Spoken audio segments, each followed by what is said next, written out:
الحمدللہ رب العالمین والصلاة والسلام علی محمد الامین اعوذ باللہ من الشیطان الرجیم بسم اللہ الرحمن الرحیم۔ خواتین و حضرات، سورہ توبہ کی آیت 84 زیر مطالعہ ہے۔ وہی مضمون چلا آ رہا ہے جس میں منافقین کی دار و گیر کی جا رہی ہے۔ اس مضمون کی ابتدا میں رسول اللہ صلی اللہ علیہ وسلم کو مخاطب کر کے یہ کہہ دیا گیا تھا کہ اب ان کے ساتھ بھی آخری درجے کی سختی برتی جائے گی۔ ہم یہ بیان کر چکے ہیں کہ سورہ توبہ دینونت کی سورہ ہے، جزا و سزا کی سورہ ہے۔ اللہ کے آخری پیغمبر کی طرف سے اتمام حجت کے بعد جو دینونت سرزمین عرب میں برپا ہوئی، یہ سورہ اس کو بیان کر رہی ہے۔ چنانچہ بتایا گیا کہ رسول اللہ صلی اللہ علیہ وسلم کے منکرین میں سے وہ لوگ جو مشرکین ہیں ان کی سزا یہ ہوگی۔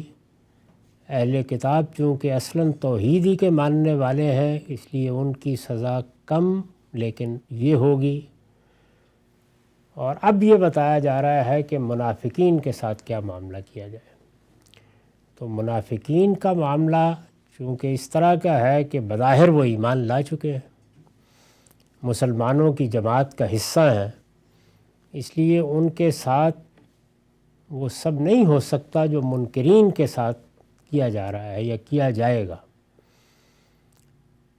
اللہ تعالیٰ نے تبوک کے معرکے پر یہ چاہا کہ وہ نمایاں ہو جائے، مجرم کی حیثیت انہیں دی جا سکے، لیکن رسول اللہ صلی اللہ علیہ وسلم کی کریم النفسی شفقت اور طبیعت کی نرمی کی وجہ سے یہ نہیں ہو سکا۔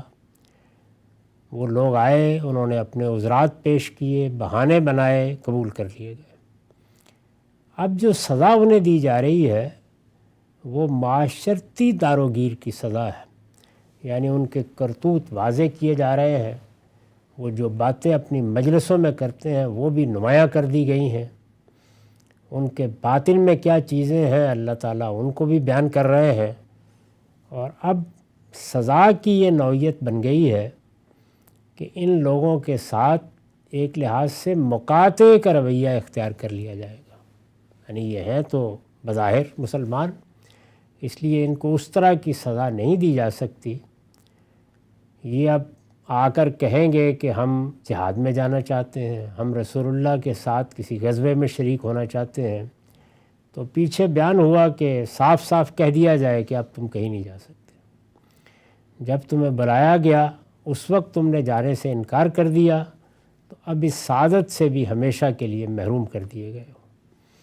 اس سزا کو آپ اس زاویے سے دیکھیے کہ ایک چھوٹی سی بستی ہے جس میں چند ہزار کی آبادی ہے، اس میں اللہ کا آخری پیغمبر بنفس نفیس موجود ہے، اس میں اللہ کے رسول کی طرف سے، اللہ کے پیغمبر کی طرف سے اگر مقاطعے کی یہ صورت پیدا ہوتی ہے، مسلمانوں کی جماعت میں ہونے کے باوجود اس طرح ان کی خدمات کو قبول کرنے سے انکار کر دیا جاتا ہے، ان کے انفاق تک کو بھی قبول نہیں کیا جاتا، اور اب جو کچھ سامنے آ رہا ہے اس کے بعد تو گویا صاف واضح ہو جاتا ہے کہ مقاطعہ اس جگہ پہنچ گیا ہے کہ شاید اگر ان کو موت کی سزا دے دی جاتی تو وہ بھی اس سے کم ہوتی۔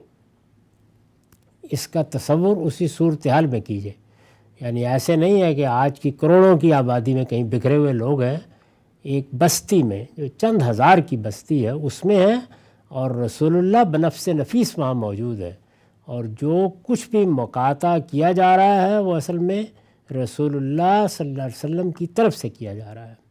تو اسی ذیل میں وہ آیت تھی جس کا ہم نے پچھلی نشست میں مطالعہ کیا تھا، اس میں فرمایا ہے کہ وَلَا تُصَلِّ عَلَىٰ أَحَدٍ مِّنْهُمْ مَاتَ أَبَدًا وَلَا تَقُمْ عَلَىٰ قَبْرِهِ۔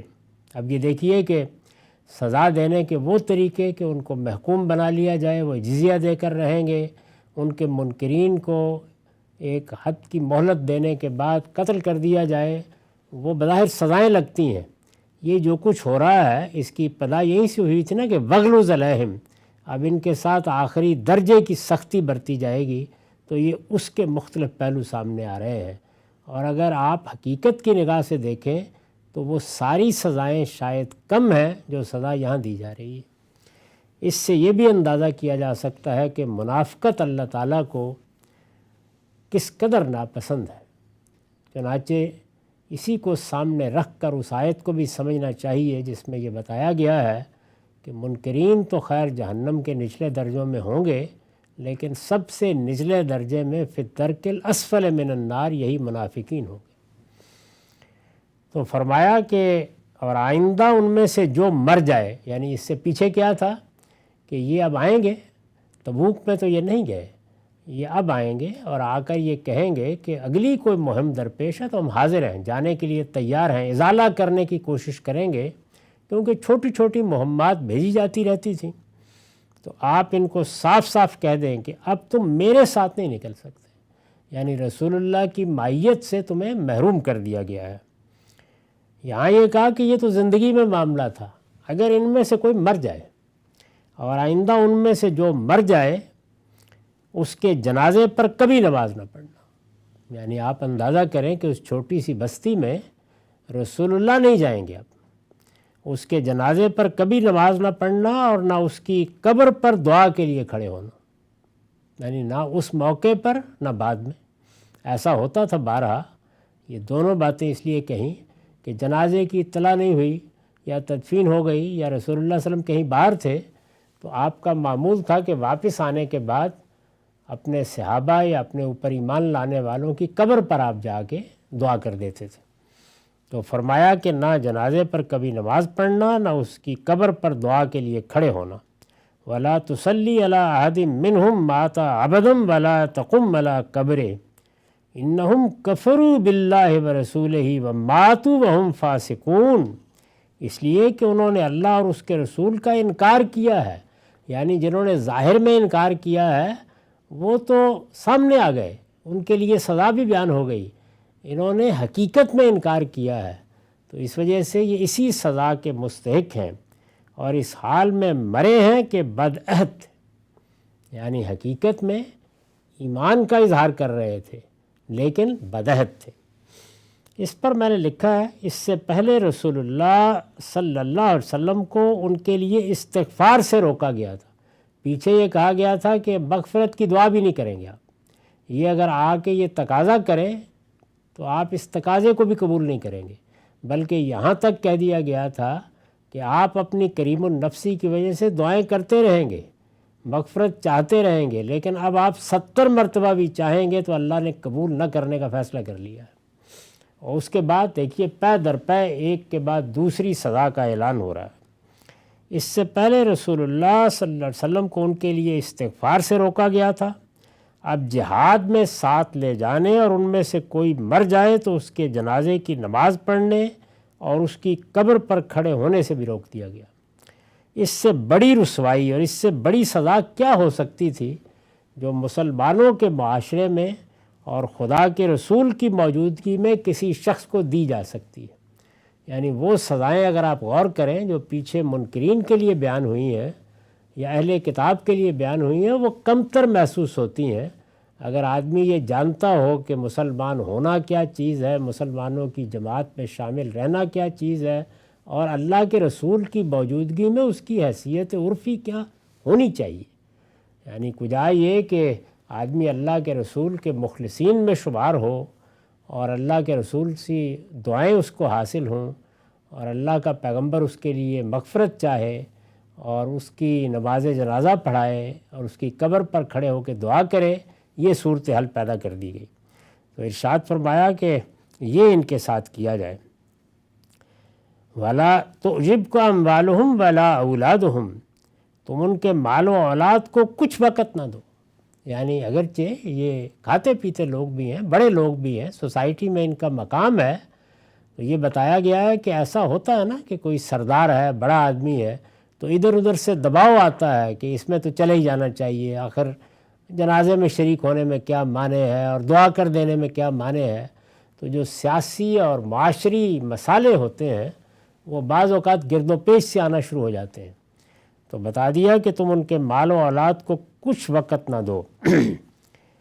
انما یرید اللہ یعذبہم بہا فی الدنیا، اللہ یہی چاہتا ہے کہ ان کے ذریعے سے انہیں دنیا کی زندگی میں عذاب دے.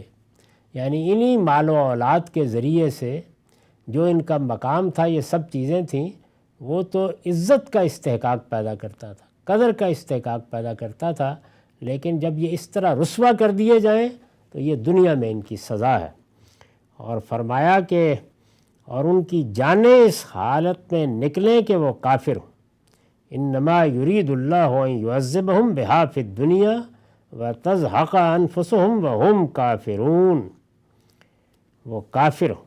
مطلب یہ ہے کہ اب ان کے لیے اللہ کا چاہنا یہ ہے، اللہ یہ نہیں چاہتے کہ یہ ایمان سے سرفراز ہو. جو انہوں نے رویہ اختیار کیا ہے اس کے بعد یہ اللہ کی اس نعمت سے بھی محروم کر دیے گئے ہیں.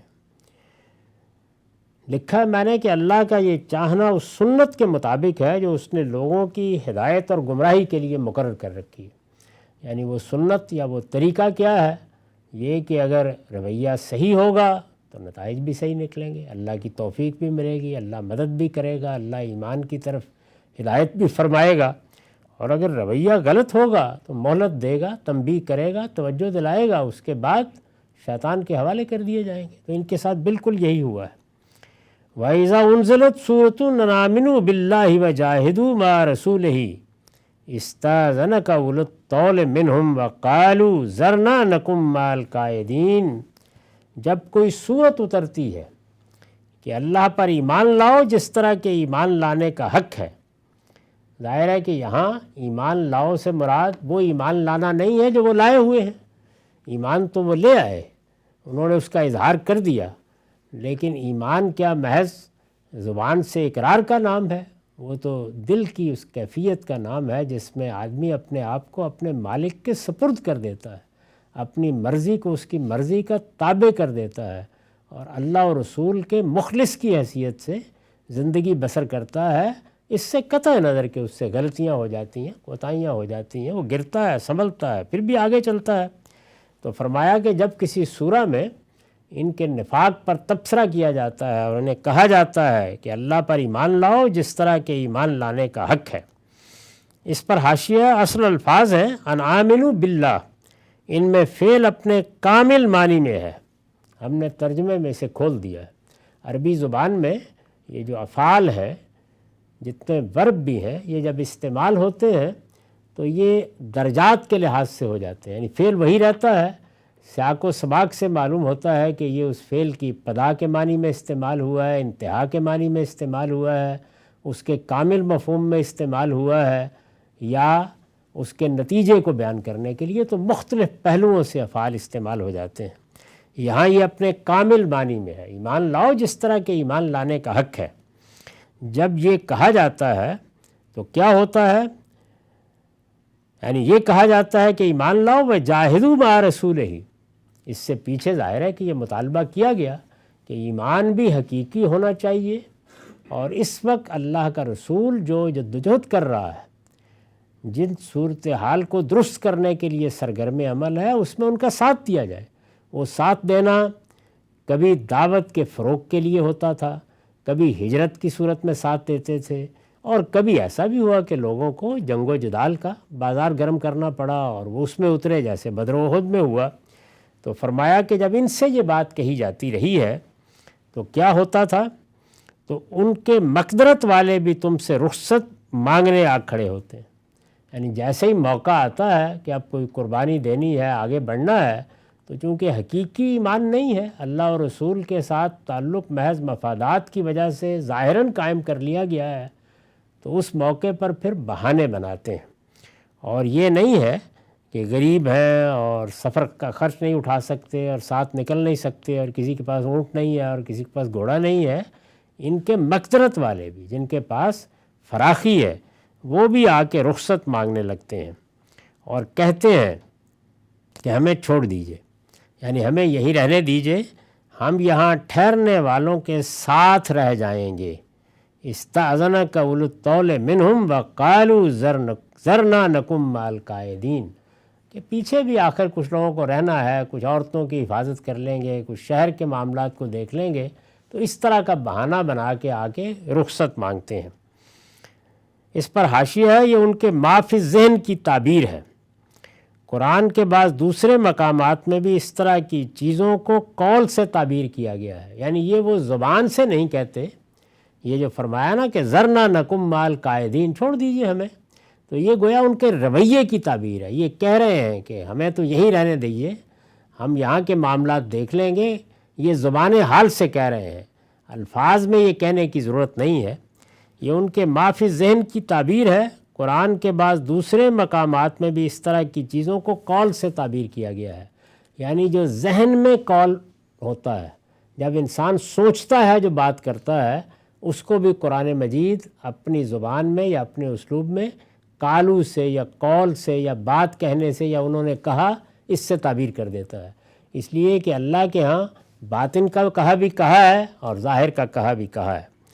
مدعا یہ ہے کہ اپنے دل میں اس طرح سوچتے ہیں کہ عذر قبول کر لیا گیا تو ان کے ساتھ رہیں گے جن کا عذر حقیقی ہے اور جو یہاں عافیت میں بیٹھے ہیں۔ یعنی ایسا بھی تو تھا نا کہ کسی غزوے کے لیے نکل رہے ہیں، کسی سریے کے لیے بھیجا جا رہا ہے، تو بعض لوگوں کا عذر حقیقی ہوتا تھا، بیمار ہیں، تکلیف میں ہیں، ان کے پاس سامان نہیں ہے، کیونکہ اس زمانے میں تو اس طرح کی افواج نہیں تھی، لوگوں کو خود ہی کچھ سامان کرنا پڑتا تھا، کوئی گھوڑا لائیں گے، کوئی اونٹ لائیں گے، کچھ سامان سفر باندھیں گے، تو بعض لوگوں کے حقیقی عذر تھے، جیسے تبوک کے موقع پر بھی تھا، تو یہ کہتے تھے کہ یہ جو لوگ ہیں نا جو یہاں ہیں بیٹھے ہوئے، تو ہم بھی ان کے ساتھ ہی بیٹھ جائیں گے۔ تو یہ گویا ان کے ما فی الذہن کی تعبیر ہے، یعنی جو دماغ میں بات چل رہی ہے، ذہن میں بات چل رہی ہے، اس کو قول سے تعبیر کر دیا ہے۔ ہم یہاں ٹھہرنے والوں کے ساتھ رہ جائیں گے۔ رضوا بأن یکونوا مع الخوالف وطبع علی قلوبہم فہم لا یفقہون، انہوں نے پسند کیا کہ ان عورتوں کے ساتھ ہوں جو پیچھے گھروں میں بیٹھی رہتی، یعنی اللہ تعالیٰ نے عورتوں پر یہ ذمہ داری نہیں ڈالی رسول اللہ صلی اللہ علیہ وسلم کے زمانے میں کہ وہ جہاد کے لیے نکلیں، وہ ان سفروں میں جائیں، ذمہ داری نہیں ڈالی۔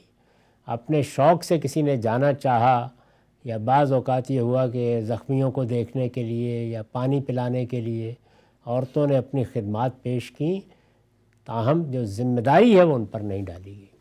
تو بہت سی ذمہ داریاں نہیں ڈالی گئیں خواتین پر، ان کے ذوف کو پیش نظر رکھتے ہوئے۔ وہ خود کوئی کام کرنا چاہیں تو اس میں کوئی پابندی نہیں ہے، لیکن ذمہ داری ظاہر ہے کہ اللہ تعالیٰ اسی اصول پر ڈالتے ہیں کہ آدمی اس کا تحمل کر سکتا ہو۔ تو جس ذمہ داری کا تحمل مرد کر سکتے ہیں وہ ان پر ڈالی جائے گی، جس کا عورتیں کر سکتی ہیں وہ ان پر ڈالی جائے گی۔ تو فرمایا کہ عورتیں تو اپنے آزار کی وجہ سے پیچھے رہتی ہیں، انہوں نے بھی یہ پسند کیا کہ یہ مردوں کی ذمہ داریاں اٹھانے کے بجائے عورتوں ہی کی طرح، ضعیف عورتوں کی طرح پیچھے گھروں میں بیٹھے رہیں۔ انہوں نے پسند کیا کہ ان عورتوں کے ساتھ ہوں جو پیچھے گھروں میں بیٹھی رہتی ہیں، یعنی مردوں کی طرح میدان جہاد میں اتر کر اپنے ایمان و اسلام کا حق ادا کرنے کے بجائے اپنے لیے یہی پسند کیا کہ عورتوں کی طرح گھروں میں بیٹھے۔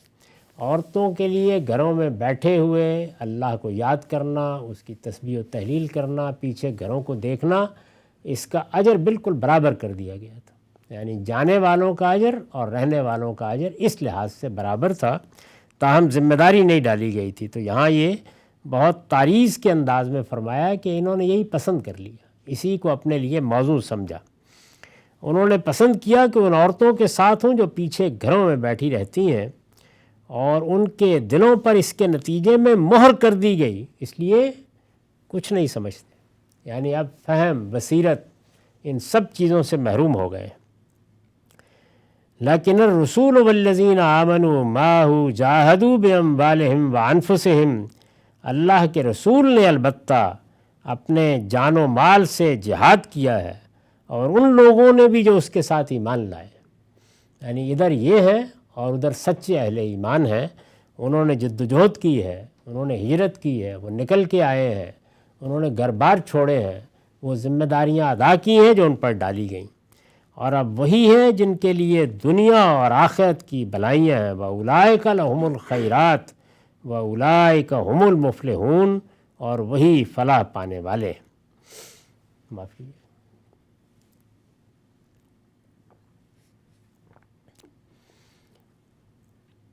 اعد اللہ لہم جنات تجری من تحتہا الانہار خالدین فیہا ذالک الفوز العظیم۔ اللہ نے ان کے لیے ایسے باغ تیار کر رکھے ہیں جن کے نیچے نہریں بہتی ہیں، وہ ان میں ہمیشہ رہیں گے، یہی بڑی کامیابی ہے۔ یہ جنت کی تعبیر ہے، جگہ جگہ قرآن میں اختیار کی گئی ہے۔ جنت کی معنوی تعبیریں دو ہیں، ایک یہ کہ لا خوف علیہم ولا ہم یحزنون، وہاں لوگوں کے لیے نہ کوئی ماضی کا پچھتاوا باقی رہے گا نہ مستقبل کا اندیشہ، یہ معنوی تعبیر ہے، یعنی وہ حقیقی بادشاہی جو حاصل ہوگی وہ جنت میں اس طرح حاصل ہوگی۔ اور اسی طریقے سے دوسری تعبیر اختیار کی ہے کہ وَلَكُمْ فِيهَا مَا تَشْتَهِي أَنفُسُكُمْ، جو تم چاہو گے وہ بغیر کسی تردد کے فراہم کر دیا جائے گا، لیکن اس کی ظاہری تعبیر یہی ہے کہ اس میں ایسے باغ تیار کر رکھے ہیں جن کے نیچے نہریں بہتی ہیں، وہ ان میں ہمیشہ رہیں گے، یہی بڑی کامیابی ہے، ذالک الفوز العظیم۔ تو یہ بتا دیا کہ ایک طرف یہ منافقین ہیں، یہ ان کے رویے ہیں، دوسری طرف اللہ کا پیغمبر ہے، اللہ کے پیغمبر کے سچے ساتھی ہیں، اور انہوں نے کیا طرز عمل اختیار کیا ہے وہ یہ ہے، اور ان کو اجر یہ ملے گا۔ اب یہ تو مدینے میں رہنے والے لوگ تھے زیادہ تر، یعنی وہ لوگ کہ جو مسلمانوں کی جماعت میں شامل تھے، یہود میں سے شامل ہوئے، اوس و خزرج میں شامل ہوئے، دوسرے قبائل میں سے شامل ہوئے، لیکن منافقت کے ساتھ شامل ہوئے، تو ان کا سب کچا چٹا کھول کر رکھ دیا اور بتا دیا کہ ان کے لیے اب یہ سزا ہے۔ گویا معاشرت کی سطح پر ان کو بالکل الگ کر دیا گیا ہے، تاکہ اللہ کے رسول کی طرف سے اس صورتحال کے پیش آنے کے بعد ہر شخص پر واضح ہو جائے کہ یہ منافق تھے، منافقت کے ساتھ جیے۔ اس کے بعد اب ان لوگوں کے لیے ہے کہ جو مدینے میں تو نہیں تھے لیکن گرد و نواح میں بدوؤں کی طرح زندگی بسر کر رہے تھے، یعنی دیہاتی لوگ تھے، ان کے ہاں بھی اس طرح کے منافقین رہے۔ جب انہوں نے دیکھا کہ ایک سلطنت قائم ہو رہی ہے یا حکومت قائم ہو رہی ہے اور اس کے پاس اب وسائل بھی آ رہے ہیں، مسلمانوں کو ایک طرح کا تمکن حاصل ہو گیا ہے، ان کی برتری بھی اب مانی جا رہی ہے، تو اس صورتحال کو دیکھ کر گرد و پیش کے دیہاتی بھی ایمان لے آئے۔ ان میں سے مخلصین بھی تھے جو پورے اخلاص کے ساتھ ایمان لائے، آئے، دین پوچھا، اس کے بعد دین کو اپنے علم و عمل میں ہر لحاظ سے اختیار کر لیا، اور انہی کی طرح کے منافقین بھی تھے۔ تو اب ان کو لیا ہے وَجَعَلْ مُعَذِّرُونَ مِنَ الْأَعْرَابِ لِيُؤْذَنَ لَهُمْ وَقَعَدَ الَّذِينَ كَذَبُوا اللَّهَ وَرَسُولَهُ سَيُصِيبُ الَّذِينَ كَفَرُوا مِنْهُمْ عَذَابٌ أَلِيمٌ، یعنی جو دینونت برپا ہے، جزا و سزا برپا ہے، اس سورہ میں ایک ایک گروہ کو بیان کیا جا رہا ہے کہ اس کے ساتھ کیا ہوگا۔ بدوی عربوں میں سے بھی بہانہ کرنے والے آئے، پہلی بات ہی یہی کہ یعنی وہ بھی اسی طریقے سے جب بلایا گیا، کسی ذمہ داری کے لیے دعوت دی گئی، جہاد کے لیے کہا گیا، اس وقت تو سب سے بڑا امتحان یہی ہو سکتا تھا، تو وہ بھی آئے اور بہانہ کر کے آئے۔ بدوی عربوں میں سے بھی بہانہ کرنے والے آئے کہ انہیں بھی پیچھے رہنے کی اجازت مل جائے۔ لِيُؤْذَنَ لَهُمْ وَقَعَدَ الَّذِينَ كَذَبُوا اللَّهَ وَرَسُولَهُ، اور جنہوں نے اللہ اور اس کے رسول سے ایمان کا جھوٹا عہد کیا تھا، وہ اس کے بغیر ہی گھروں میں بیٹھے رہے۔ یعنی ایک طرف وہ تھے، ایک طرف یہ تھے، کچھ تو آ گئے اور آ کے انہوں نے اپنے بہانے پیش کر دیے، اور کچھ اس کے بغیر ہی گھروں میں بیٹھے رہے لیکن شامل نہیں ہوئے، پیغمبر کی دعوت پر بھی نہیں آئے، دونوں کو لے لیا۔ میں نے لکھا ہے یعنی کوئی جھوٹا سچا عذر پیش کرنے کی زحمت بھی نہیں اٹھائی۔ یہ جو فرمایا نا کہ اس کے بغیر ہی، تو چلیے کوئی آدمی جب آتا ہے تو اپنا کچھ بھرم رکھنے کی کوشش کرتا ہے، تو ان لوگوں میں وہ بھی تھے جنہوں نے یہ بھی نہیں کیا۔ پیچھے شہری منافقین کا رویہ زیر بحث تھا، جو مدینہ اور اس کے گرد و نواح میں رہتے تھے، یہاں سے آگے ان منافقین کا ذکر شروع ہوتا ہے جو دیہات میں رہتے تھے۔ اب یہ ان کو لے لیا ہے اور سورہ بالکل خاتمے کی طرف پہنچ رہی ہے، اور اس میں اب زیادہ تر یہی زیر بحث رہیں گے۔ تو فرمایا کہ ان کے دو گروہ ہیں، بدوی عربوں میں سے بھی بہانہ کرنے والے آئے کہ انہیں بھی پیچھے رہنے کی اجازت مل جائے، یعنی جس طرح انہوں نے پیچھے رہنا چاہا انہوں نے بھی چاہا، تاہم آ گئے کچھ نہ کچھ کہنے کے لیے۔ اور جنہوں نے اللہ اور اس کے رسول سے ایمان کا جھوٹا عہد کیا تھا وہ اس کے بغیر ہی گھروں میں بیٹھے رہے، وہ بہانہ کرنے کے لیے بھی نہیں آئے کہ کوئی عذر پیش کر کے اپنی کچھ حیثیت رکھی جائے۔ ان کے منکروں کو عنقریب ایک دردناک عذاب پکڑے گا۔ یہ کیوں جسارت کی لوگوں نے اس مرحلے پر؟ اس لیے کہ عربوں کے لیے یہ تصور کرنا کہ روم کی سلطنت یا فارس کی سلطنت کو للکارا جائے گا، اس کا مطلب یہ تھا کہ یہ جو ایک چھوٹی سی جماعت یہاں بنی ہے اور جس کو مدینے میں یثرب میں اقتدار حاصل ہو گیا ہے، یا عرب میں ہی کہہ لیجئے کہ ایک برتری اس کو حاصل ہو گئی ہے، یہ اگر ان طاقتوں کے ساتھ ٹکرائیں گے تو بس پھر اب ان کی فاتحہ پڑھ لیجئے، یہ ختم ہوئے۔ تو وہ مطمئن تھے کہ یہ جا رہے ہیں اور اتنے بڑے مارکے کے لیے جا رہے ہیں۔ ایک تو میں نے جس طرح کے پیچھے کہا کہ قرآن مجید میں بتایا ہے کہ سخت گرمی کا موسم ہے، سامان سفر موجود نہیں ہے، آگے رومیوں سے مارکا درپیش ہو سکتا ہے، تو اتنے بڑے معاملے کے لیے جب اقدام کر لیا گیا تو خیال یہی تھا یہ عذر پیش کرنے والوں کا کہ اول تو راستے کے شدائدی میں مارے جائیں گے اور وہاں پہنچے تو رومیوں کی تلواروں میں کھیت رہیں گے، تو اس لیے کوئی حرج کی بات نہیں ہے، جھوٹا سچا اس وقت بہانہ کرو اور بیٹھ جاؤ، ہمیں اپنے آپ کو اس طرح موت کے منہ میں نہیں لے جانا۔ یعنی یہ پس منظر ہے جس میں یہ نفاق نمایاں ہو گیا، بالکل اس طرح نمایاں نہیں ہو سکا اس لیے کہ رسول اللہ صلی اللہ علیہ وسلم نے اجازت دے دی۔ یعنی اللہ تعالیٰ تو یہ چاہتے تھے کہ آپ اجازت نہ دیں، اس کے بعد یہ انکار کر دیں، تو انکار کر دینے کے بعد تو رسول اللہ کی موجودگی میں اب آپ منکر ہیں، یعنی اب کوئی سوال نہیں تھا کہ آپ کو ایمان والا سمجھا جائے، تو پھر ان کو وہی سزا دی جاتی جو پیچھے منکرین کی بیان ہوئی ہے۔ تاہم جب انہوں نے بہانے کر دیے تو اب اللہ تعالیٰ نے دوسرے طریقے سے ان کے خلاف یہ سختی برتی۔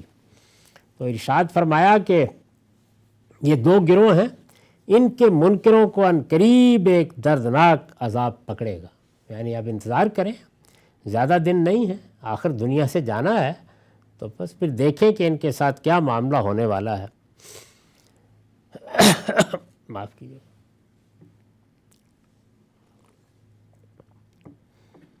یہ جو کہا کہ ان کے منکروں کو، یعنی ویسے تو تعمیم میں بات کی ہے کہ بدوی لوگوں میں، دیہاتی لوگوں میں ایسے بھی ہیں جنہوں نے عذر پیش کیے، بہانے بنائے، وہ بھی ہیں جو اس کے بغیر ہی بیٹھے رہے، لیکن آخر میں کہا کہ ان کے منکروں کو، تو اس پر میں نے لکھا ہے یعنی ان بدوی عربوں کے منکروں کو یہ اس لیے فرمایا ہے کہ ان میں سچے اہل ایمان بھی تھے جو دین کی نصرت کے ہر موقع پر ایثار و قربانی کے لیے پیش رہتے تھے۔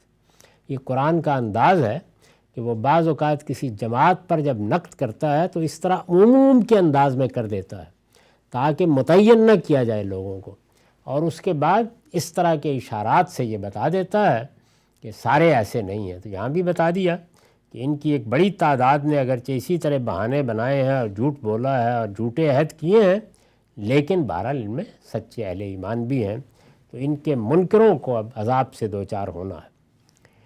فرمایا لیسا علی الضعفاء ولا علی المرضى ولا علی الذین لا یجدون ما ينفقون حرج اذا نصحوا للہ ورسولہ۔ اس میں بڑی سخت دار و گیر ہے، رویہ بھی بہت سخت ہے۔ اللہ تعالیٰ آخری سزا کا اعلان کر رہے ہیں، سب کچھ ختم ہونے والا ہے، تاہم جب اس طرح بات کی ہے تو کچھ ظاہری سی مشابہت پیدا ہو گئی ان لوگوں کے ساتھ کہ جو اپنے جائز عذر کی وجہ سے نہیں جا سکے، بیماری، تکلیف، حالات نہیں ہیں، نکل نہیں سکے، تو اس وجہ سے فوراً وضاحت کر دی کہ ان کے دل پر کوئی چیز شاک نہ گزرے۔ فرمایا ان لوگوں پر البتہ کوئی گناہ نہیں جو کمزور ہیں، اور ان پر جو بیمار ہیں، اور ان پر بھی جو خرچ کرنے کے لیے کچھ نہیں پاتے، ان کے پاس کوئی سامان سفر نہیں تھا، لیکن شرط یہ ہے کہ جب کہ وہ اللہ اور اس کے رسول کی خیر خواہی کرتے رہے، یعنی وہ سچائی پر ہوں، سچے ایمان پر ہوں، اور وہ ان کا رویہ ہو کہ جو اللہ و اللہ کے رسول کے لیے محبت کرنے والوں کا ہوتا ہے۔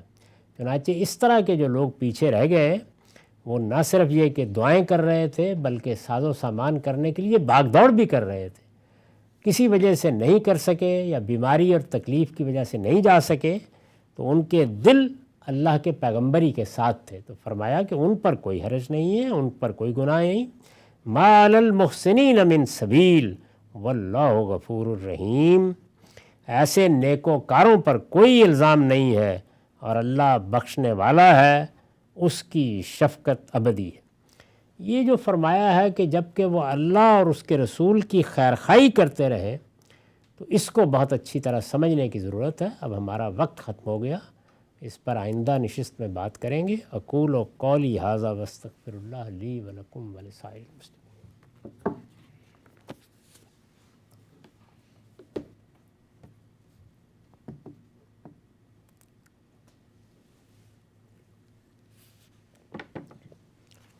بسم اللہ الرحمن الرحیم۔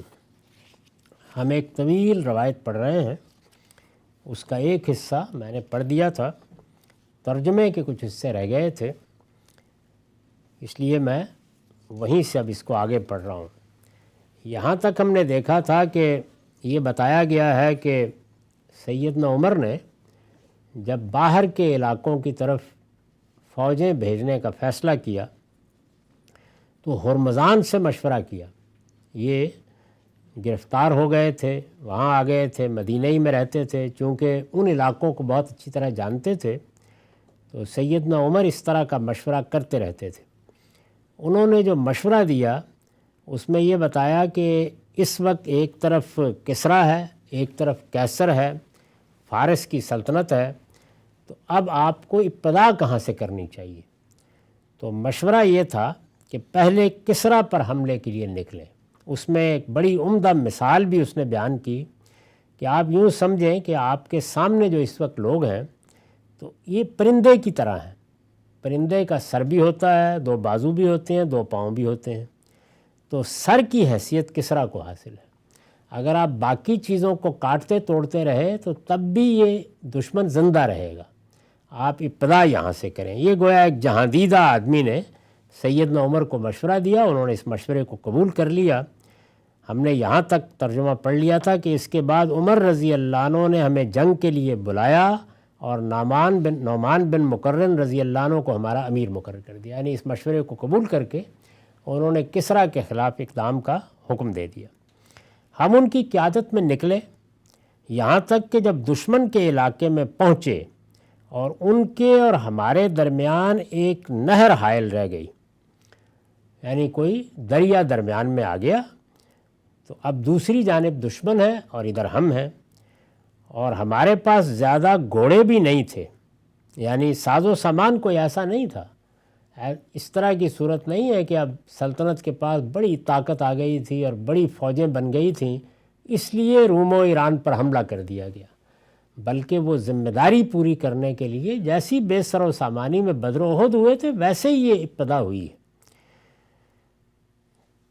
تو یہ بیان کرتے ہیں کہ ان کے اور ہمارے درمیان ایک نہر حائل رہ گئی اور ہمارے پاس زیادہ گھوڑے بھی نہیں تھے، تو کسریٰ کا ایک افسر 40,000 کا لشکر لے کر ہمارے مقابلے کے لیے آیا، یعنی جو مقابلے میں لشکر آیا اس کی تعداد کوئی 40,000 کے قریب تھی، اور یہ کہتے ہیں کہ ہمارے پاس کوئی زیادہ ساز سامان نہیں تھا، اور وہ لوگ نہر پر آ کر کھڑے ہو گئے جبکہ ہم دوسری طرف سامنے کھڑے تھے اور تعداد صرف 12,000 تھی، یعنی یہ تناسب تھا اور کوئی ساز و سامان زیادہ نہیں تھا۔ جنگ میں ظاہر ہے گھوڑے بازی پلٹ دیتے تھے، اس وقت ہاتھیوں وغیرہ کا معاملہ تو تھا نہیں وہاں، تو اس وجہ سے یوں سمجھ لیجئے کہ آج کی اصطلاح میں کہا جائے تو ٹینک تو نہیں تھے زیادہ، تاہم تعداد کچھ ایسی ہی تھی۔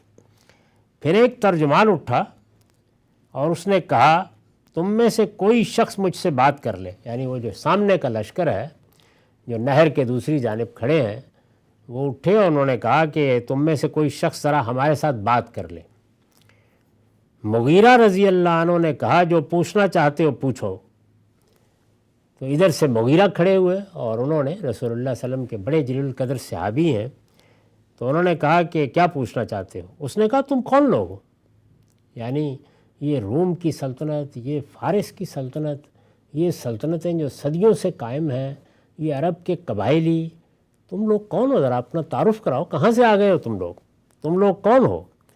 مغیرہ نے کہا ہم عرب کے لوگ ہیں، سخت بدبختیوں میں گرے ہوئے اور ایک زمانے سے مصیبتوں میں مبتلا تھے، بھوک کے مارے چمڑا اور کھجور کی گٹھلیاں تک چوس لیتے تھے، اون اور بالوں کا لباس پہنتے اور درختوں اور پتھروں کی عبادت کرتے تھے۔ انہوں نے کہا یہ ہمارا حال تھا، دنیاوی لحاظ سے یہ حال تھا اور دینی لحاظ سے یہ حال تھا۔ تو ہم وہی عرب ہیں جن کے بارے میں تم سنتے رہے ہو کہ جن کے پاس نہ کھانے کو تھا نہ پہننے کو تھا، ایسے ہی غریب غربا تھے اور درختوں اور پتھروں کی عبادت کرتے تھے۔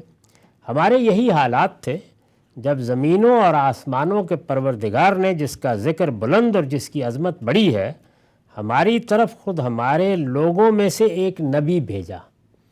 یعنی اب وہ کہتے ہیں کہ یہ سعادت ہم کو حاصل ہوئی کہ اسی قبائلی علاقے کا اللہ نے انتخاب کیا، اسی وادی غیر ذی زرع میں جہاں ابراہیم علیہ السلام نے اپنے بیٹے کو آباد کیا تھا اور خدا کا حرم بنایا تھا، یہاں ایک نبی بھیجا جس کے ماں باپ کو ہم خوب پہچانتے تھے۔ یعنی کوئی اجنبی شخص نہیں تھا، بلکہ ہم جانتے تھے کہاں پیدا ہوئے ہیں، کس خاندان کے ہیں، اس سے ہم پوری طرح واقف تھے۔ یہ دیکھیے ایک صحابی اس مارکے سے پہلے، اور ایک بڑے صحابی ہیں، وہ ان کے کہنے پر ان کے سوالوں کا جواب دے رہے ہیں۔ پھر ہمارے نبی، ہمارے پروردگار کے رسول نے ہمیں حکم دیا۔ تو یہ اسلوب وہی ہے جو اللہ تعالیٰ نے بھی سورہ حج میں اختیار کیا ہے کہ ہم نے نہ کوئی نبی بھیجا نہ رسول۔ تو نبی اور رسول کے اندر جو فرق رہا ہے اس کو انہوں نے بھی واضح کیا، اور اس طرح واضح کیا جس کی میں نے وضاحت کی ہے کہ یعنی صرف نبی نہیں بلکہ رسول بھی۔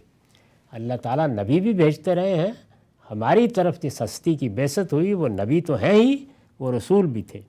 یہ وضاحت اس لیے ضروری تھی، یعنی کیوں انہوں نے دہرا کے یہ کہا، پہلے نبی کہا اور پھر کہا کہ رسول۔ یہ وضاحت اس لیے ضروری تھی کہ آگے جو حکم بیان ہوا ہے وہ خدا کا کوئی رسول ہی دے سکتا تھا۔ رسولوں کے بارے میں جو اللہ کی خاص سنت ہے اس کا چونکہ ظہور ہو رہا ہے، تو انہوں نے وضاحت کی کہ نبی آئے، اور نبی نہیں بلکہ ہمارے رسول آئے۔ پھر ہمارے نبی، ہمارے پروردگار کے رسول صلی اللہ علیہ وسلم نے ہمیں حکم دیا کہ ہم تمہارے ساتھ جنگ کریں۔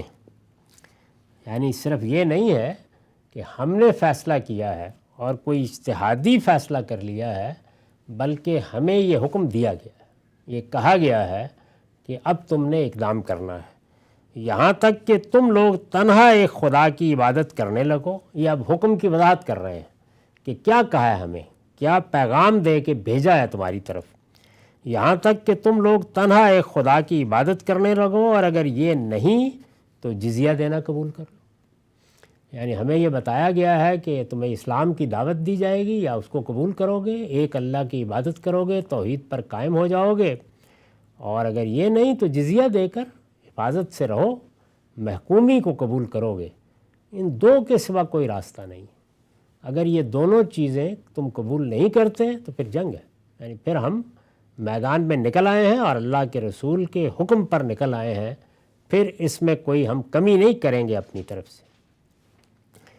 اس پر میں نے لکھا ہے کہ اس سے واضح ہوا کہ جزیرہ نماء عرب سے باہر کی قوموں کے خلاف جو اقدام رسول اللہ صلی اللہ علیہ وسلم کے دنیا سے رخصت ہو جانے کے بعد کیا گیا، یہ اقدام زیر بحث رہا ہے کہ وہ معاملات جو جزیرہ نماء عرب میں ہوئے وہ تو رسول اللہ صلی اللہ علیہ وسلم کے سامنے ہوئے، لیکن یہ اقدام بعد میں کیا گیا۔ بعد میں کیا گیا تو کیا باعث تھا؟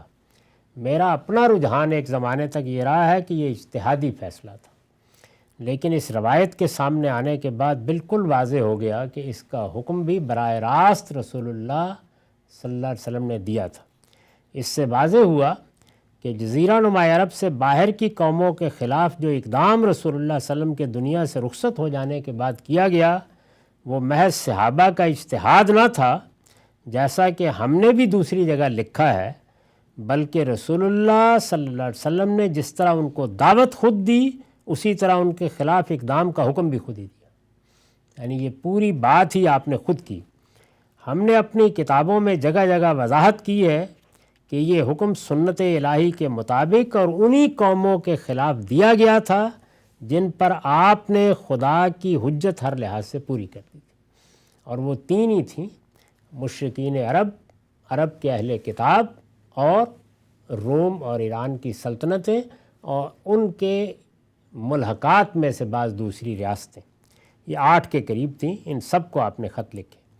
تو یہ کہتے ہیں کہ یہ ہمیں حکم دے کر بھیجا گیا ہے، اور ہمارے نبی نے ہمیں ہمارے پروردگار کے پیغام سے یہ بات بھی پہنچائی کہ ان جنگوں میں ہمارا جو آدمی قتل ہو جائے گا وہ جنت کی ایسی آسائشوں میں پہنچے گا کہ اس جیسی آسائشیں اس نے کبھی نہ دیکھی ہوں گی، اور جو ہم میں زندہ رہے گا وہ تمہاری گردنوں کا مالک ہوگا۔ یعنی ہمیں دونوں باتیں بتا دی گئی ہیں، یہ علاقے ہمارے سامنے سرنگوں بھی ہونے ہیں، ہمیں یہاں پر حکومت بھی ملنی ہے، ہمارا یہاں اقتدار بھی قائم ہونا ہے، اور ظاہر ہے کہ جنگ ہے، اس میں ہو سکتا ہے ہم میں سے کچھ شہید ہو جائیں، ان کے لیے بہت بڑا اجر بھی ہے۔ تو یہ ایک صحابی نے اس پوری بات کو اس کے آخری نتائج تک میدان جنگ میں کھڑے ہوئے جو پہلا بڑا معرکہ ہے اس میں بیان کر دیا۔ تو اس سے آپ اندازہ کر سکتے ہیں کہ اتمام حجت کے قانون کے اطلاق کی کیا نوعیت رہی ہے۔ وآخر دعوانا الحمدللہ رب العالمین۔ اب 10 منٹ کا وقفہ ہے، اس کے بعد سوالوں کی۔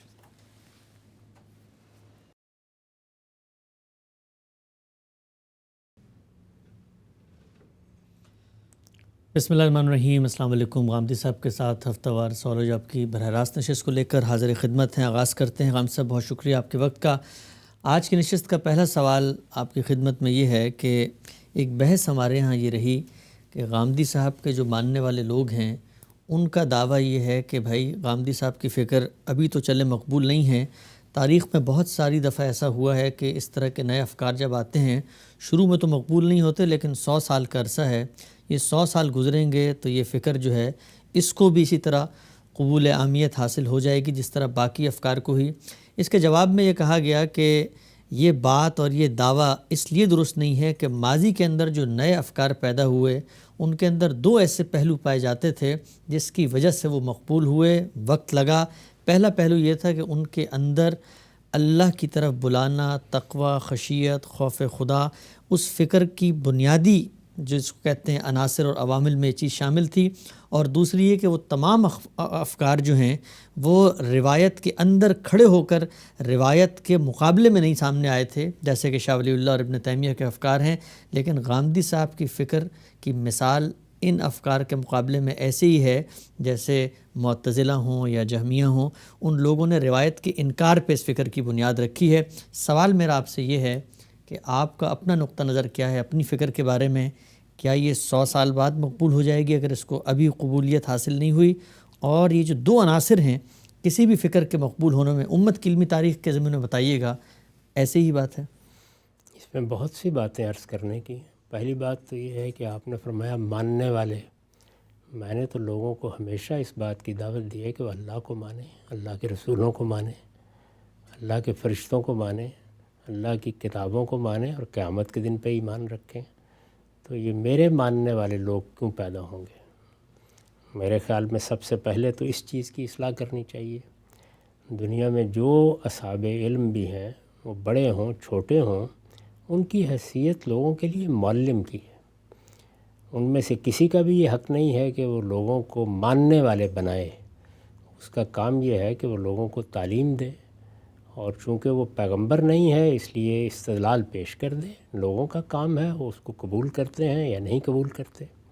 یہ بھی ضروری نہیں ہے کہ آپ کسی شخص سے ایک معاملے میں اتفاق کریں تو دوسرے میں بھی اتفاق کرنا لازم ہو جائے۔ اس ملک میں، عالم اسلام میں اس سے پہلے 1200-1500 سال گزر چکے ہیں، بہت سے اہل علم پیدا ہوئے ہیں۔ ان سب کو ہمیں اپنے اہل علم سمجھنا چاہیے، اپنے ائمہ سمجھنا چاہیے، اور ان سب کے ساتھ محبت کا تعلق رکھتے ہوئے ان سے سیکھنا چاہیے۔ تو اس وجہ سے یہ ماننے والے کی تعبیر میرے خیال کے مطابق اگر کسی نے استعمال کی ہے تو میں بہت ادب سے عرض کروں گا کہ صحیح استعمال نہیں۔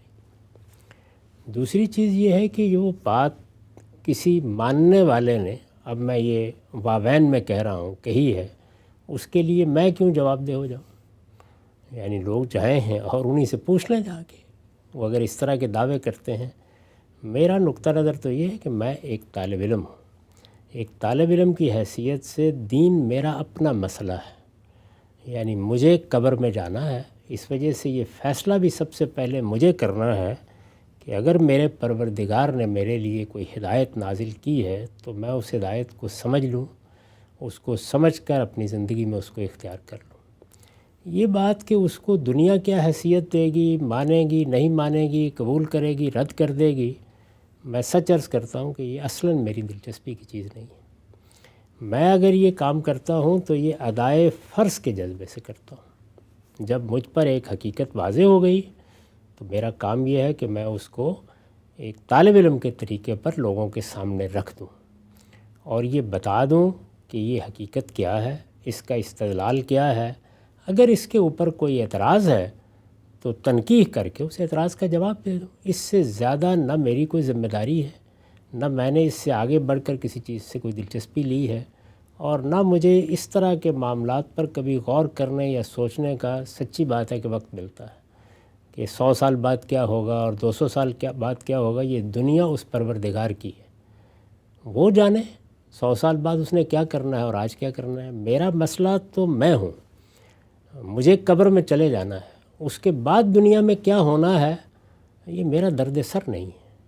مجھے جانا ہے وہاں جواب دہ ہونا ہے، جواب دہ ہونا ہے تو سب سے پہلے یہ مجھے طے کرنا ہے کہ علم اور عمل میں کوئی غلطی نہ کروں۔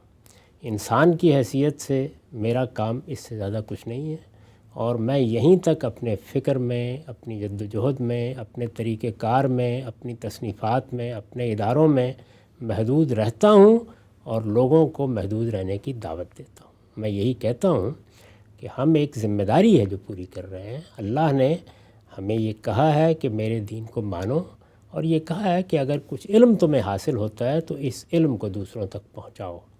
یہ ایک جذبہ ہے، یہ ایک احساس ہے، یہ ذمہ داری کا احساس ہے۔ اس سے آگے بڑھ کر اس طرح کی توقعات لگانا اور اس طرح کی پیشین گوئیاں کرنا یہ میرے ذوق کی چیز نہیں ہے۔ اگر کسی نے میرے ساتھ محبت رکھنے والوں میں سے ایسی بات کی ہے تو میں اس کو بھی یہی نصیحت کروں گا کہ اس طرح کی باتیں کرنے کی کوئی ضرورت نہیں۔ رفع ذکر کیا ہوگا، کس کا ہوگا، کس فکر کا ہوگا، کس شخصیت کا ہوگا، یہ فیصلے اس دنیا کا پروردگار کرتا ہے، یہ فیصلے ہمیں کرنے کی ضرورت نہیں ہے۔ وہ جو پیغمبر بنا کر بھیجے گئے، یہ آپ کے علم میں ہے کہ ان میں سے بہت سے ہیں کہ جن کی دعوت کو ان کے سامنے کیا، ان کے بعد بھی 2 آدمیوں نے قبول نہیں کیا۔ قرآن مجید میں اس کی تفصیلات واضح ہیں۔ تو اس لیے میرے نزدیک یہ کوئی حق و باطل کا معیار بھی نہیں ہے کہ کس دعوت کو فروغ ہوا اور کس کو فروغ نہیں ہوا۔ اللہ تعالیٰ تو قرآن مجید میں جگہ جگہ متنبع کرتے ہیں کہ بہت بڑی اکثریت ہمیشہ سے غلط راہوں کا انتخاب کرتی ہے۔ تو ایسی چیزوں کو معیار کیوں بنایا جائے؟ تو میں نہ اقلیت کو معیار بناتا ہوں نہ اکثریت کو۔ میرے نزدیک تو اصل چیز یہ ہے کہ کیا میرا دل مطمئن ہے، کیا میرا ضمیر مطمئن ہے، کیا میں نے اپنی طرف سے نیت کی پاکیزگی کے ساتھ، دل کے اخلاص کے ساتھ اپنے پروردگار کے دین کو سمجھنے کی کوشش کی ہے اور اس کو بے کم و کاست بیان کرنے کی صحیح کی ہے۔ بس یہاں میری تمام تقاضا ختم ہو جاتی ہے۔ اس سے آگے کے کسی معاملے سے مجھے کبھی دلچسپی نہیں ہوئی۔ اب رہ گئی یہ بات کہ جو دین میں نے بیان کیا ہے، تو آپ اس دین کو اگر بالکل مختصر طریقے سے بھی جاننا چاہیں اور یہ دیکھیں کہ وہ کیا دعوت ہے، تو 2 چیزوں کی طرف میں توجہ دلاؤں گا، بجائے اس کے کہ میں اس وقت اپنی طرف سے کوئی بات کہوں کہ کیا اس میں تقوی کی دعوت ہے، کیا اس میں خشیت کی دعوت ہے، کیا اس میں اخبات کی دعوت ہے، کیا اس میں اللہ کے سامنے اپنے آپ کو جھکا دینے کی دعوت ہے۔ آپ میری کتاب میزان میں دین حق کے عنوان سے جو دوسرا مقدمہ ہے اس کو پڑھ لیجئے، اور پھر یہ دیکھیے کہ اس میں کیا دین بیان کیا گیا ہے۔ تو ایک اس کو دیکھ لیجئے، اور دوسرے یہ کہ میری کتاب مقامات میں نے یہ بیان کیا کہ ہماری دعوت کیا ہے، وہ بھی چند صفحے کا مضمون ہے، چند پیراگراف ہیں، بلکہ اس کا مطالعہ کر لیجئے۔ اس کو پڑھنے کے بعد خود رائے قائم کر لیجئے کہ میں کیا دعوت پیش کر رہا ہوں اور کیا پیغام لوگوں کے سامنے رکھ رہا ہوں۔ میں چونکہ شب و روز یہی کام کر رہا ہوں، مجھے سننے والے بھی جانتے ہیں، پڑھنے والے بھی جانتے ہیں، اس لیے میں اس کو دہرانا بھی نہیں چاہتا کہ میں یہ کہوں کہ ہاں فی الواقع میں نے تو لوگوں کو تقوی اور خشیتی کی دعوت دی ہے۔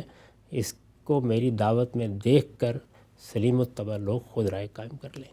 ٹھیک ہے ہم صاحب، یہ نقطہ تو آپ نے بہت ہی جس کو کہتے ہیں درد دل اور اخلاص کے ساتھ واضح کیا۔ ایک اور پہلو ذرا بیان فرمائیے گا، میں تاریخ کے ایک طالب علم کی حیثیت سے آپ کے سامنے نقطہ رکھ رہا ہوں۔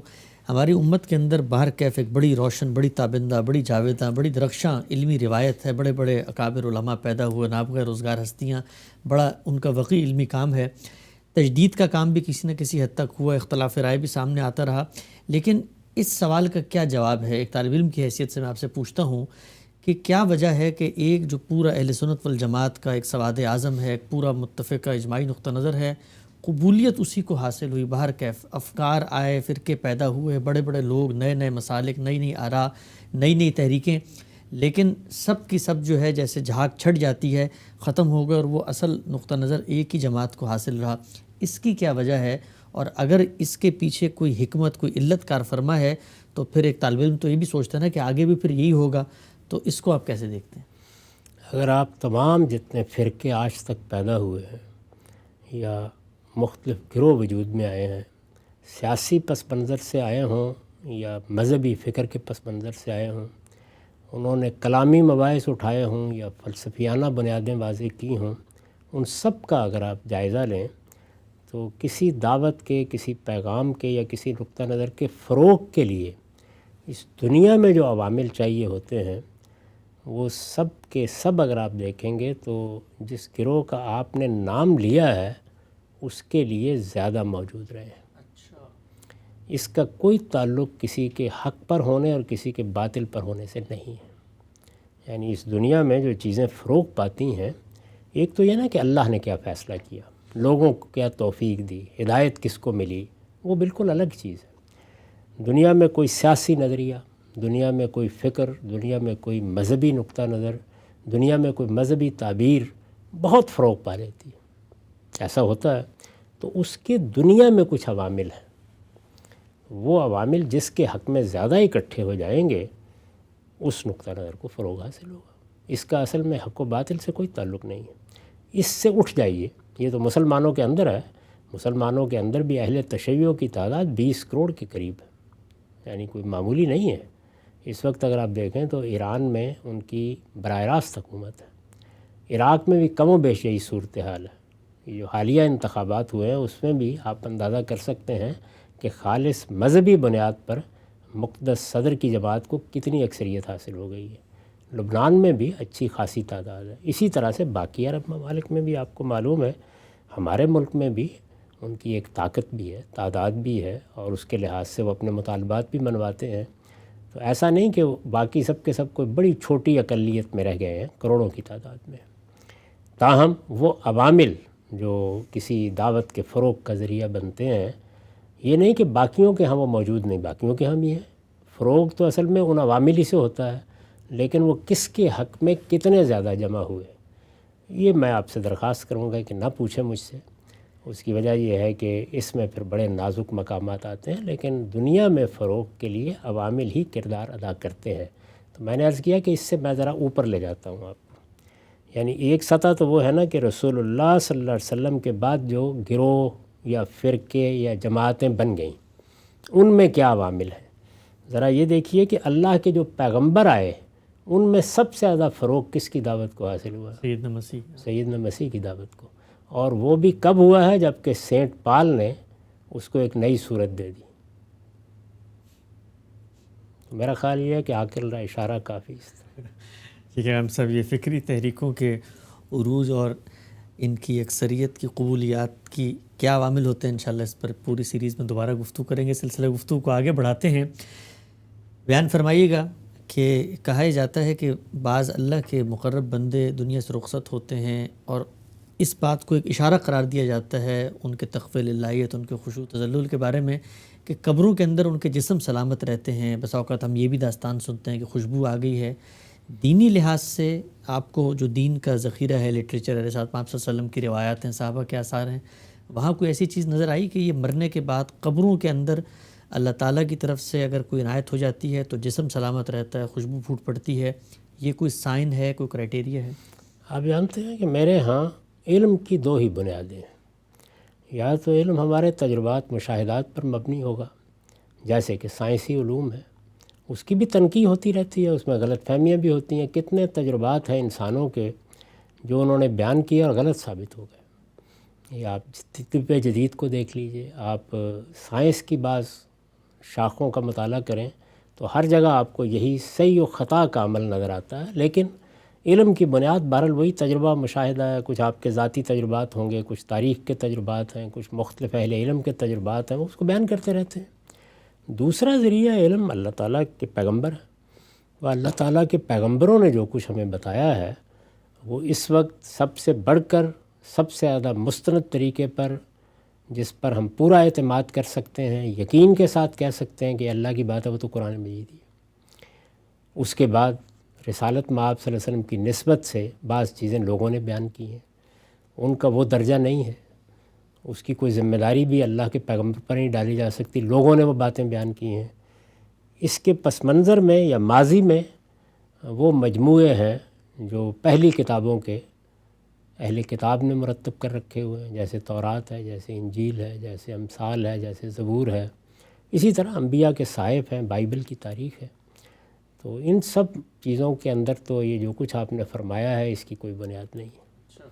تو اب لوگ اپنے تجربات مشاہدات کی بنیاد پر سائنسی گفتگو کیا کریں ایسے موضوعات پر، اس کا مذہب سے کوئی تعلق نہیں۔ ٹھیک، آگے بڑھاتے ہیں۔ یہ بیان فرمائیے گا کہ عدت کے دوران کوئی دوسری خاتون نکاح کر لے کسی دوسرے مرد سے، بھی اس کی عدت پوری نہیں ہوئی ہے، ہمارے ہاں پاکستان کی عدالت میں بھی یہ واقعہ زیر بحث رہا اور عدالت نے باہر کیف اس نکاح کو زنا نہیں قرار دیا اور یہ کہا کہ اس پر جو زنا کا حکم ہے وہ لاگو نہیں ہوتا۔ سوال میرا آپ سے یہ ہے کہ بالعموم فقہی مسالے کے کہتے ہیں کہ باہر کیف ایک عورت ایک شوہر کے ساتھ اگر طلاق کے بعد عدت کے دوران کہیں اور نکاح کر لیتی ہے تو نکاح باہر کیف یہ فاسد ہوگا۔ اب اگر مقدمہ آ گیا ہے تو اس کو تجدید نکاح کرنا ہے، دوبارہ نکاح کرنا ہے۔ آپ کا نقطہ نظر کیا ہے؟ عدت کے دوران کسی دوسرے شخص سے عورت نکاح کر لے، نکاح سمجھا جائے گا یا زنا سمجھا جائے گا یا نکاح فاسد ہوگا؟ زنا سمجھنے کی تو بالکل کوئی وجہ نہیں ہے، زنا زنا ہے، اس سے ہم واقف ہیں۔ نکاح ہوا ہے اور نکاح کے نتیجے میں اولاد پیدا ہوئی ہے، بالکل جائز سمجھی جائے گی اور بالکل اس پر کسی حال میں بھی زنا کا اطلاق نہیں کیا جائے گا۔ ایک بڑی غلطی کی ہے، اللہ کے ایک حکم کی خلاف ورزی کی گئی ہے، ظاہر ہے اس کے لیے وہ قیامت میں بھی جواب دہ ہیں۔ یہاں کیا ہوگا؟ عام طور پر فقہا کا رجحان یہ نہیں ہے کہ فاسد ہوگا، یہ ہے کہ باطل ہو جائے گا، یعنی وہ اس کو نہیں مانتے، خاص طور پر احناف کے ہاں یہی چیز ہے۔ تو باطل کا مطلب یہ ہے کہ آپ نے اس کو ناجائز قرار دے کر نکاح کے خاتمے کا حکم دے دیا ہے، فسخ نکاح جسے کہتے ہیں، ختم ہو گیا، اب نئے سرے سے نکاح ہوگا، یعنی عدت گزرے گی اور نئے سرے سے نکاح ہوگا۔ تو باطل کا مطلب یہ ہے۔ فاسد میں تو بس یہی ہوتا ہے کہ آپ تنبیہ کر دیتے ہیں، توجہ دلا دیتے ہیں، آپ کہتے ہیں کہ یہ چیز خراب ہے اور اس میں کوشش کی جاتی ہے کہ کوئی ازالے کی شکل بنا دی جائے، یعنی ایسا کوئی کام کر دیا جائے کہ آپ اس کو دوبارہ کر لیں۔ جیسے مثلا رسول اللہ صلی اللہ علیہ وسلم نے جب یہ دیکھا کہ دین کے احکام کی خلاف ورزی کرتے ہوئے ایک صحابی نے طلاق دے دی ہے تو آپ نے فرمایا لوٹاؤ۔ تو اب یہاں کیا لوٹایا جائے گا؟ یہاں تو ممکن نہیں ہے، تو عام طور پر اس کو باطل قرار دے دیا جاتا ہے۔ میرا نقطہ نظر یہ ہے کہ اس میں جب معاملہ اگر تو معاملہ لوگوں کے درمیان رہا ہے تو انہیں توبہ استغفار بھی کرنی چاہیے اور اس طرح کی غلط حرکتوں سے اجتناب بھی کرنا چاہیے اور اللہ تعالیٰ کی طرف رجوع کر کے معافی بھی مانگنی چاہیے اور دوبارہ جو بھی ایجاب و قبول وہ کرنا چاہیں کر لیں مناسب وقت پر۔ لیکن معاملہ اگر عدالت میں آ جائے تو پھر عدالت حالات کو دیکھ کے فیصلہ کرے، اس لیے کہ اس میں کوئی چیز بھی قرآن و سنت میں متعین کر کے نہیں بتائی گئی کیا کرنا ہے۔ یہ خالصتاً اجتہادی معاملہ ہے اور ایک فقہی اور قانونی رائے کا اطلاق کرنا ہے، تو لوگوں کے حالات معاملے کی نوعیت دیکھ کر عدالت مختلف فیصلے کر سکتی ہے، اس میں کوئی معنی نہیں۔ آگے بڑھاتے ہیں سلسلے کو۔ یہ بیان فرمائیے گا، ہمارے ملک پاکستان کے ایک معروف تجارتی مرکز میں بہت ہی بڑی مسجد مدینہ مسجد کا آج کل ایک کیس زیر بحث ہے۔ عدالت نے فیصلہ دیا ہے کہ مسجد پارک کی جگہ پہ بنائی گئی ہے، لہٰذا اس کو گرایا جائے۔ علماء برسر احتجاج ہیں، سڑکوں پر گلی بازار میں کھڑے ہوئے ہیں اور وہ کہہ رہے ہیں ہم یہ نہیں ہونے دیں گے۔ استدلال ان کا یہ ہے کہ مسجد بن گئی ہے، جس وقت بنی تھی اس وقت اگر کوئی اعتراض تھا حکومت کو، اداروں کو، وہ آتے، بجلی کے کنیکشن وہاں موجود ہیں، پانی کی سپلائی وہاں موجود ہے، یک فیصلہ دے دیا گیا ہے. اور دوسری ایک اور بات بھی کہ مسجد ہے کوئی عام جگہ نہیں ہے کہ جس کو آپ آئیں اور بلڈوزر سے گرا دیں. مسلمان وہاں نماز پڑھتے ہیں. ایک طرف ریاست مسجدیں بناتی نہیں ہے، لوگ اپنے پیسوں سے اپنی جمع پونجی سے مسجد بناتے ہیں اور یہ حکمران آ کے اس کو گرا دیتے ہیں. مسجد کی جگہ ہے، اس کا ایک تقدس بھی ہے. مسجد جہاں بن جاتی ہے اس کو پھر گرایا نہیں جاتا. آپ کیا فرماتے ہیں؟ اس کو بھی دو زاویوں سے دیکھیے. ایک یہ ہے کہ عدالت نے فیصلہ کیا دیا ہے، اس کو فی الحال الگ رکھ دیں. اصولی لحاظ سے کسی ناجائز قبضے کے نتیجے میں کوئی مسجد نہیں بنتی. آپ مسجد کا نام دے سکتے ہیں اس کو. دینی اور شرعی لحاظ سے مسجد وہی ہے کہ جس کی زمین آپ نے صحیح طریقے سے حاصل کی ہے. یہ بہت بڑا گناہ ہے کہ آپ کسی شخص کی زمین پر قبضہ کر لیں. یہ آپ جانتے ہیں کہ حدیث میں تو یہ بیان ہوا ہے کہ جو لوگ ایک بالشت برابر بھی کسی کی زمین پر اس طرح قبضہ کریں گے وہ زمین ان کے گلے میں توق بنا کر ڈال دی جائے گی. تو اگر کوئی سرکاری زمین ہے تو اس کا مطلب کیا؟ اس کا مطلب یہ ہے کہ وہ قومی املاک میں سے ہے. قومی املاک میں تو پوری کی پوری قوم استغاثہ لے کے کھڑی ہو جائے گی. تو اس لیے یہ کسی طرح بھی جائز نہیں ہے کہ اس طرح کی جگہوں پر مسجد بنائی جائے. ایسی مسجد کے حکم ہی میں نہیں ہے. جب چاہیں اس کو ڈھا دیں، جب چاہیں اس کو مسمار کر دیں. اور مسجد اگر کسی جگہ بنی ہوئی ہو تو یہ تو بالکل صحیح ہے، یعنی جائز طریقے سے بنی ہوئی ہو کہ مسجد کو ایسے ہی مسمار نہیں کر دینا چاہیے. لیکن اجتماعی ضرورتوں کے لیے مسجد کو بھی جگہ تبدیل کر کے کسی دوسری جگہ بنانا پڑ جاتا ہے. سڑک نکالنی ہے، کوئی اور اس طرح کی ناگزیر ضرورت پیش آ گئی ہے تو یہ کوئی ایسی چیز نہیں ہے. قرآن و حدیث میں ایسی پابندی نہیں لگائی گئی. ٹھیک، وہ مسجدیں کہ جن کو یہ حیثیت حاصل ہے وہ اصلاً 3 ہی مسجدیں ہیں. یعنی سیدنا ابراہیم کی بنائی ہوئی مسجد بیت اللہ الحرام، سیدنا داؤد کی بنائی ہوئی مسجد جس کو آپ بیت المقدس کہتے ہیں، اللہ کے آخری پیغمبر کی بنائی ہوئی مسجد مسجد نبوی. ان مسجدوں کی جگہ نہ تبدیل کی جا سکتی ہے، نہ ان کو مسمار کیا جا سکتا ہے. ان میں اگر کوئی شخص اس طرح کی جسارت کرے گا تو وہ بڑے جرم کا ارتکاب کرے گا. باقی مسجدیں اچھی نیت کے ساتھ مسلمانوں کے مسالے کو سامنے رکھ کر، قومی ضرورتوں کو سامنے رکھ کر الگ الگ مسالے کے پیش نظر مسمار بھی کی جا سکتی ہیں. وہ جگہیں کسی دوسرے کام میں بھی استعمال لائی جا سکتی ہے. دین میں ایسی کوئی چیز نہیں ہے. یہ تو ہے دین کیا کہتا ہے. یعنی میں نے 2 نکات میں اس کو واضح کر دیا کہ کسی ناجائز قبضے کے نتیجے میں تو کوئی مسجد بنی نہیں ہے. اللہ کی زمین پر ہر جگہ نماز ہو جاتی ہے. جن لوگوں نے نمازیں پڑھی ہیں وہ ٹھیک ہے، انہوں نے اپنی نیت کے لحاظ سے، لیکن وہ مسجد ہی نہیں ہے. کچھ آئیے کہ اس کو کوئی تقدس حاصل ہو. وہ تو لوگوں نے ایک ناجائز عمارت کھڑی کر لی ہے، اب جب چاہیں اس کو ڈھا دیں. یہ پہلو ہے خالص دینی. اب رہ گئی یہ بات کہ جو اس وقت فیصلہ دیا گیا ہے، تو فیصلے میں میرے نزدیک یہ ضروری تھا کہ جن لوگوں نے مسجد بنائی ہے ان کو بلایا جاتا، سنا جاتا، یہ پوچھا جاتا پہلے کہ یہ مسجد اگر بنائی گئی ہے تو کیا بس بنا لی گئی ہے یا اس کے لیے مختلف محکموں سے رجوع کیا گیا ہے، کوئی اجازت لی گئی ہے، کیا معاملات ہوئے ہیں. یہ سننا ناگزیر تھا. تو ایک بات یہ ہے، ابھی تک میرے علم میں نہیں ہے کہ اس طرح کا موقع دیا گیا تھا. یعنی کہ عدالت نے ایسا کیا. لازماً سننا چاہیے کوئی بھی معاملہ ہو. یہ تو آپ ایک جگہ کے اوپر مثال کے طور پر ایک کچی بستی بن گئی ہے، کوئی لوگوں نے گھر بنا لیے ہیں، وہاں بھی متعلقہ لوگوں کو آپ کو پوچھنا چاہیے کہ آپ کے ساتھ کیا معاملہ ہوا ہے. عدالتیں اندھے اور بہرے ہو کر فیصلے نہیں کرتی. دیکھنا چاہیے کہ وہاں لوگوں کے ساتھ کیا ہوا. یعنی اگر کسی نے کوئی گھر بنا لیا ہے، وہاں بجلی آئی ہوگی، وہاں پانی آیا ہوگا، وہاں مختلف محکموں سے اجازت نامے لیے گئے ہوں گے. یہ سب کیسے ہو گیا ہے؟ سب سے پہلے تو ان لوگوں کو کٹہرے میں کھڑا کرنا چاہیے. دوسرے یہ ہے کہ پاکستان کی سپریم کورٹ آخری عدالت ہے، تو جب وہ کسی معاملے کو کرے تو پھر اس کو پورے ملک کی سطح پر ایک ہی طریقے کے احکام دینے چاہیے. یعنی یہ نہیں ہو سکتا کہ ملک کی سب سے بڑی عدالت اور سپریم کورٹ جیسی عدالت وہ کسی ایک علاقے میں ایک کارروائی کا حکم دے دے، دوسرے میں دوسری جگہ دے دے. تو پھر جتنے بھی اس طریقے سے ناجائز طور پر بنے ہوئے گھر ہیں یا اور اس طرح کی چیزیں، ان کے لیے ایک ہی قانون ہونا چاہیے. تو فیصلے کے بارے میں یہ عرض کر رہا ہوں، اگر میری معلومات کی حد تک جو میں نے عرض کیا ہے اس میں کوئی خامی ہے، واقعتاً ان کو سنا گیا ہے، پوچھا گیا ہے، معلوم کیا گیا ہے، یا ان کو کہا گیا ہے کہ وہ بھی اپنے وکیلوں کے ذریعے سے عدالت سے بات کریں اور اپنا موقف بیان کریں، تو پھر تو ٹھیک ہے. لیکن اگر ایسا نہیں ہے تو اس کا موقع ضرور دینا چاہیے. ٹھیک. اچھا ہم صاحب ایک مختصر پہلو آخر میں بتا دیجیے گا، بہت سارے کیسز اس طرح کے سامنے آتے ہیں اور بڑی انسانیت سوز حالات بھی دیکھنے میں آئے. کراچی میں ایک بڑا مشہور نسلہ ٹاور ہے, لوگوں نے اپنی جمع پونجی کروڑوں روپیہ جو ہے وہ پیٹ کاٹ کر وہ اپارٹمنٹ کو دیا, اور یک ایک دن کہا کہ جی یہ اپارٹمنٹ ناجائز ہے, پوری بلڈنگ بن گئی, لوگ وہاں آباد تھے, عدالت کا حکم نامہ آیا, وہ لوگ بیچارے سڑکوں پہ بیٹھے ہوئے ہیں.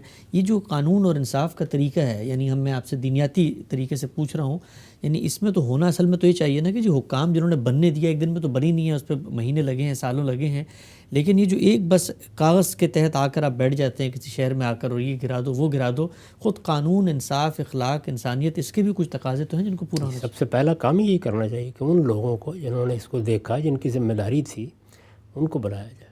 ان کو بلا کر آپ سخت سے سخت سزا دیں پہلے.